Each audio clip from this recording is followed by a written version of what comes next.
आज मी तुम्हाला मस्त असे साबुदाणा आणि बटाट्याचे पापड कशा प्रकारे करायचे याची रेसिपी दाखवत आहे। हे पापड बनवायला ना अतिशय साधे सोपे आहे। तुम्ही नवीन शिकाऊ जरी असाल ना तरी सुद्धा पहिल्याच प्रयत्नामध्ये अगदी परफेक्ट हे पापड करू शकाल। तर तुम्ही पापड सुद्धा बघू शकता, अगदी काचेसारखे पातळसर मस्त असे हे पापड झालेले आहे। कुठेही पापड चिरत नाही आणि छान असे येतात। तेलाचा एकही थेंब न वापरता असे मस्त आपले हे पापड होत असतात।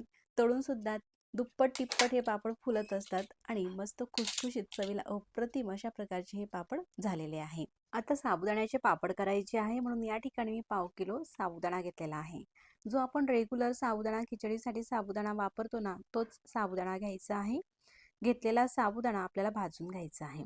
साबुदाणा स्वच्छ कापडाने पुसून घेतला आणि त्यानंतर कढईमध्ये टाकलेला आहे। गॅस चालू करायचा आहे आणि गॅसची फ्लेम कमी ते मीडियम ठेवायची आहे। मीडियम गॅसवरती साधारण 5 ते 6 मिनिटांसाठी हा साबुदाणा आपण भाजून घेऊ। साबुदाणा भाजून झालेला आहे कसं ओळखायचं, तर साबुदाणा आधीपेक्षा असा फुलून येतो आणि पांढरा सुद्धा दिसतो। खूप असा लालसर रंगावरती येईपर्यंत साबुदाणा आपल्याला अजिबात भाजायचा नाही आणि साबुदाणा भाजत असताना अशा प्रकारे साबुदाणा आपल्याला परतवत घ्यायचा आहे, म्हणजे सर्व बाजूंनी एकसारखा असा हा साबुदाणा छान असा भाजला जाईल। तर मैत्रिणींनो, जर का तुम्हाला मिक्सरच्या भांड्यामध्ये साबुदाणा बारीक करायचा असेल तर साबुदाणा भाजणं हे अजिबात टाळायचं नाही। साबुदाणा कंपल्सरी हा भाजायचा आहे। बघू शकता या ठिकाणी साधारण 6 ते 7 मिनिटांसाठी साबुदाणा मी भाजून घेतलेला आहे। असा फुलून आलेला आहे। त्यानंतर गॅस बंद करते आणि एखादी ताटामध्ये हा साबुदाणा काढायचा आहे। आता हा पूर्णपणे गार झालेला आहे साबुदाणा आणि गार झाल्यानंतरच मिक्सरचं भांडं घ्यायचं आहे। भांडं घेताना सुद्धा जे लहान मिक्सरचं भांडं असतं ना चटणीचं, त्याच भांड्याचा वापर करायचा आहे आणि त्यामध्ये असा थोडा थोडा हा साबुदाणा टाकायचा आहे आणि मिक्सरला दळून घ्यायचं आहे। छान असं बारीक हे पीठ दळलं गेलेलं आहे। जरी बारीक वाटलं ना तरी सुद्धा अगदी बारीक मैदा चाळण्याची चाळण घ्यायची आहे आणि त्या मैदा चाळण्याच्या अगदी बारीक पातळ चाळणीने हे पीठ चाळायचं आहे।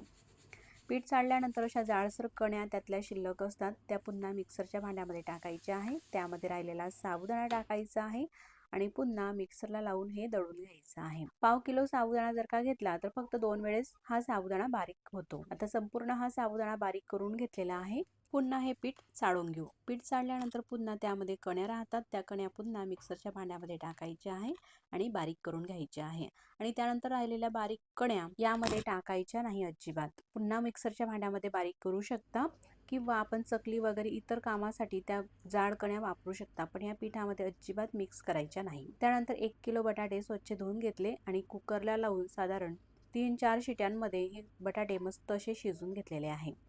बटाटे शिजलेले आहे। त्यानंतर बटाटे हे सोलून घ्यायचे आहे। सगळे बटाटे हे सोलले। पसरट भांडा घ्यायचा आहे आणि त्यावरती जी पुरण चाळायची चाळण असते ना ती चाळण ठेवायची आहे आणि हे सोललेले बटाटे ठेवायचे आहे। त्यानंतर एखादी मॅचर घ्यायचं आहे किंवा तांब्या वगैरे ग्लास इतर भांडा सुद्धा तुम्ही घेऊ शकता आणि त्याच्याने अशा प्रकारे हे बटाटे आपल्याला मॅश करायचे आहे।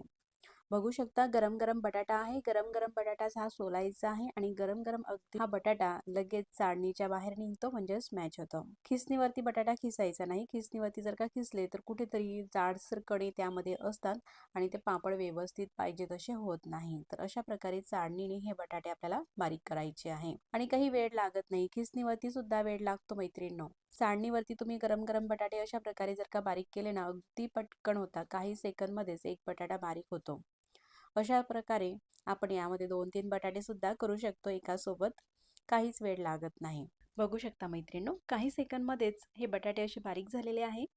चाळणीला चिटकतं संपूर्ण हे काढून घ्यायचं आहे। अगदी स्मूथ, अगदी पुरणासारखंच म्हटलं तर काही हरकत नाही। आता यामध्ये थोडासा तिखटपणा येण्यासाठी मी मिरच्या घेतलेल्या आहे। साधारण 8 ते 10 मिरच्या घेतलेल्या आहे। आपल्या चवीनुसार तुम्ही मिरच्या घेऊ शकता। मिरच्या मिक्सरच्या भांड्यामध्ये बारीक करायच्या आहे किंवा खलबत्त्यामध्ये सुद्धा तुम्ही कुटू शकता। झालेला 1 चमचा ठेचा या मिश्रणामध्ये टाकलेला आहे। त्यानंतर चवीनुसार मीठ टाकायचं आहे। उपवासाचा पदार्थ आहे त्यामुळेच मी या ठिकाणी सेंधा मिठाचा वापर करत आहे आणि अर्धा चमचा त्यासोबतच जिरे सुद्धा टाकायचे आहे। जिरे तुम्ही उपवासाला खात असाल तर टाका, नाही खात असाल तर स्किप सुद्धा करू शकता। त्यानंतर हे जे आपण पीठ दळून घेतलेलं आहे ना साबुदाण्याचं, ते संपूर्ण पीठ यामध्ये टाकायचं आहे आणि हाताने मिक्स करून घ्यायचं आहे. तर मैत्रिणींनो, या ठिकाणी जिरं आणि पीठ सुरुवातीला टाकण्याचा व्हिडिओ थोडासा स्किप झालेला आहे, तुम्ही समजून घ्या.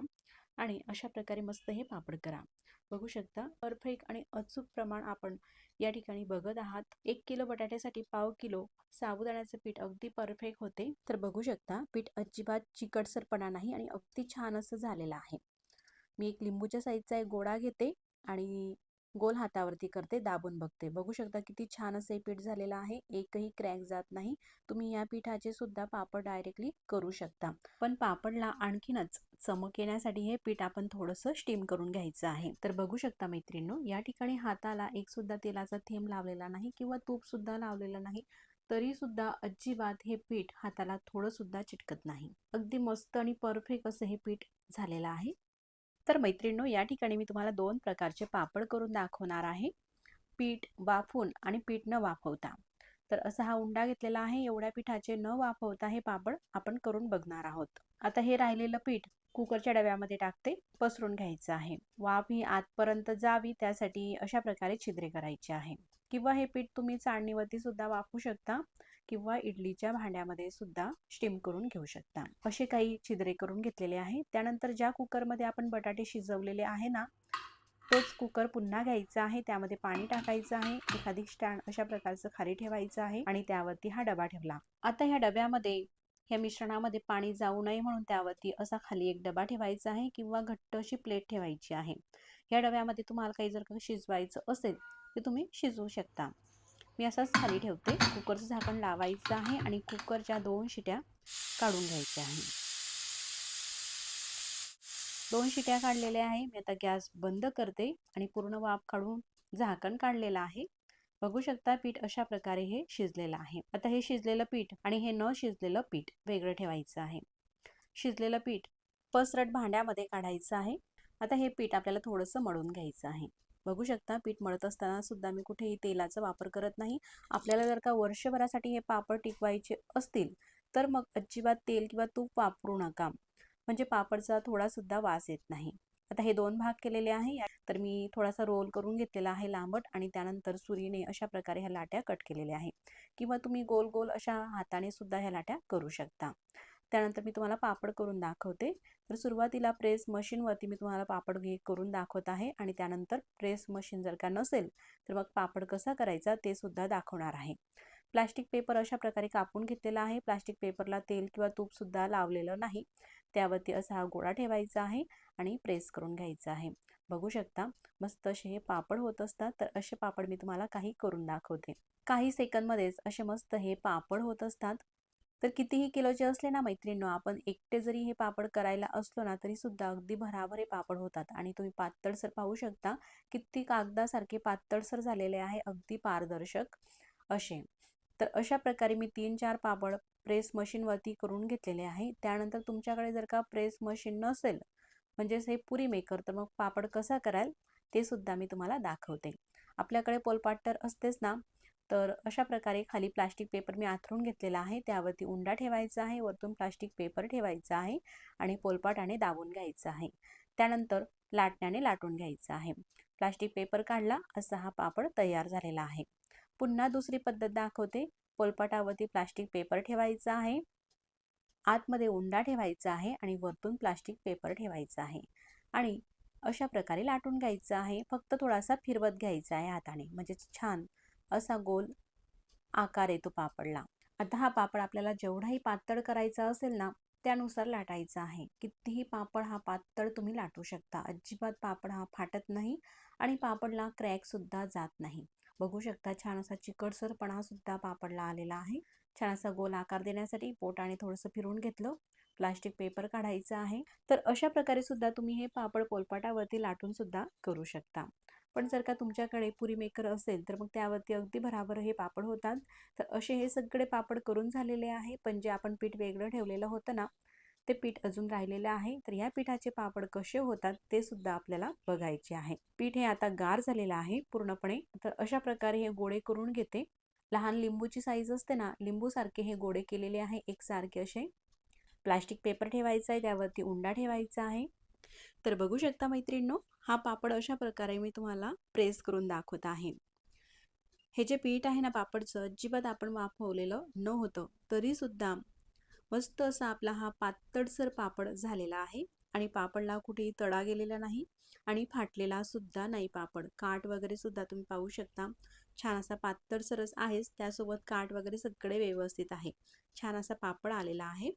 फक्त यामध्ये पांढरे असे कण दिसतात रव्यासारखे साबुदाण्याचे. आपण जर का हे वाफून घेतलं ना तसे दिसत नाही, फक्त एवढाच फरक आहे, दुसरा काहीच फरक नाही. तुम्ही अशा प्रकारे जर का गरम बटाटा चाळणीने मॅश करून घेतला आणि त्यामध्ये लगेचच साबुदाण्याचे पीठ घातलं तर असे सुद्धा पापड करू शकता.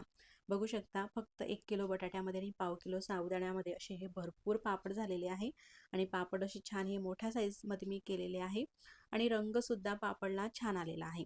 तुम्ही जर का उपवासासाठी करत नसाल, फक्त खाण्यासाठी करत असाल हे पापड, तर यामध्ये कोथिंबीर सुद्धा तुम्ही टाकू शकता. खूप छान दिसतात आणि चवीला सुद्धा छान लागतात हे पापड. आता हे पापड मी वाळून घेतलेले आहे. तर हे पापड मी उन्हामध्ये वाळून घेतलेले आहे. तुमच्याकडे जर का ऊन येत नसेल तर तुम्ही घरामध्ये पंख्याच्या हवेमध्ये सुद्धा हे पापड वाळू शकता. आणि पातळसर तर पाहू शकता, पापड वाळल्यानंतर अगदी काचासारखा पातळसर दिसत आहे. आणि चमक तर पहा, किती छान अशी चमक आलेली आहे. याला तेल तूप न लावता मस्त अशी चमक या पापडमध्ये दिसत आहे. आता हे पापड मी तुम्हाला तळून सुद्धा दाखवते. तेलामध्ये पापड टाकला का असं मस्त 2-3 पटीने हा पापड फुलत असतो. आणि फुलून अजिबात लालसरपणा या पापडमध्ये येत नाही. छान असे पांढरे शुभ्र आणि मस्त खुसखुशीत असे हे पापड फुलत असतात. पापड तळत असताना खूप गार तेलामध्ये सुद्धा हा पापड आपल्याला सोडायचा नाही आणि खूप अशा कडकडीत तेलामध्ये सुद्धा सोडायचा नाही. तर मीडियम अशा तेलामध्ये हे पापड आपल्याला तळून घ्यायचे आहे. बघू शकता, एक नाही तर सगळेच पापड असे मस्त हे फुललेले आहे. अशा प्रकारे मी तुम्हाला काही पापड हे तळून दाखवलेले आहे. बघू शकता, पापडला काय मस्त असा रंग आलेला आहे आणि किती छान असे दिसत आहे. तुमच्या आवडीप्रमाणे तुम्ही साईज ही पापडची करू शकता. पापड मी तुम्हाला तोडून सुद्धा दाखवते. मस्त असा खुसखुशीत आलेला आहे. लहान मुलं सुद्धा खाऊ शकता किंवा आपल्याकडे वयस्कर मंडळी असले ते सुद्धा सहज खाऊ शकता. अशा प्रकारचे हे पापड झालेले आहे. तर मैत्रिणींनो, 100% खात्रीने सांगते, तुम्ही नक्कीच अशा प्रकारचे पापड करून ठेवा. अजिबात फसणार नाही. तुम्ही नवीन शिकाऊ जरी असाल ना तरी सुद्धा पहिल्याच प्रयत्नामध्ये हे परफेक्ट असे पापड करू शकाल. फक्त मी सांगितलेल्या ज्या काही बारीक सारीक ट्रिक आहे ना, टिप्स तुम्ही नक्कीच फॉलो करा, म्हणजे तुमचे 100% परफेक्ट पापड असेच येतील.